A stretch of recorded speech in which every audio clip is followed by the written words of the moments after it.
আসসালামু আলাইকুম বন্ধুরা, আশা করি সবাই ভালো আছো। একটা কথা কি জানো তো, সরি বলে কিছু হয় না। যে কথাটা হৃদয়ে আঘাত করে সেটা সহজে মোছা যায় না। যখন তুমি চিন্তিত থাকবে তখন তুমি ধৈর্য ধরবে। ধৈর্যের চাবি সুখের দরজা খুলে দেয়। পাশে দাঁড়িয়ে ভরসা দেওয়ার লোক নেই, সামনে দাঁড়িয়ে পথ দেখানোর লোক নেই, কিন্তু পিছনে দাঁড়িয়ে সমালোচনা করার অনেক লোক আছে। যত বড় হবে ততই বুঝতে পারবে, পৃথিবীতে প্রয়োজন ছাড়া কেউ আপন হয় না। কখনো কোনো কাজে হাল ছেড়ে দিও না। মনে রেখো, কাজটা যদি সহজ হতো তাহলে সবাই করত। জ্ঞানীরা আগে চিন্তা করে তারপরে কথা বলে, আর নির্বোধরা আগে কথা বলে তারপরে চিন্তা করে। তর্কের চেয়ে নীরবতা ভালো, প্রতিশোধ নেওয়ার চেয়ে রাস্তা বদলে ফেলা ভালো। আর স্বার্থপর মানুষের পাশে চলার চেয়ে একা একা চলা অনেক ভালো। পৃথিবীর সব থেকে শক্তিশালী প্রতিশোধ হলো নিশ্চুপ থাকা।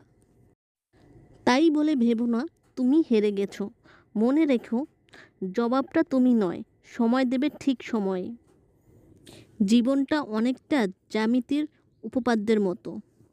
চিত্র দেখলে মনে হয় খুব সহজ, কিন্তু প্রমাণ করতে গেলেই বোঝা যায় কতটা কঠিন।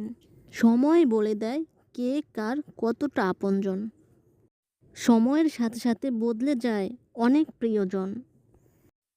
সময়ের সাথে বোঝা যায় কে আপন কে পর, কে বন্ধু কে বা স্বার্থপর।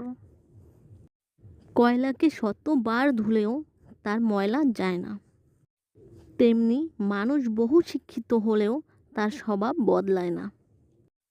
জীবনে কাউকে পাওয়ার পর যদি আরও ভালো কাউকে পাওয়ার আশা করো, তাহলে একদিন দেখবে জীবনের সবচেয়ে মূল্যবান কাউকে তুমি হারিয়ে ফেলেছ।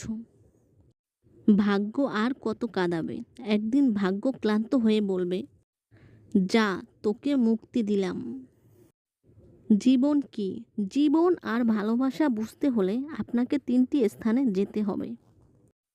1. হাসপাতাল, 2. কবরস্থান বা শ্মশান, 3.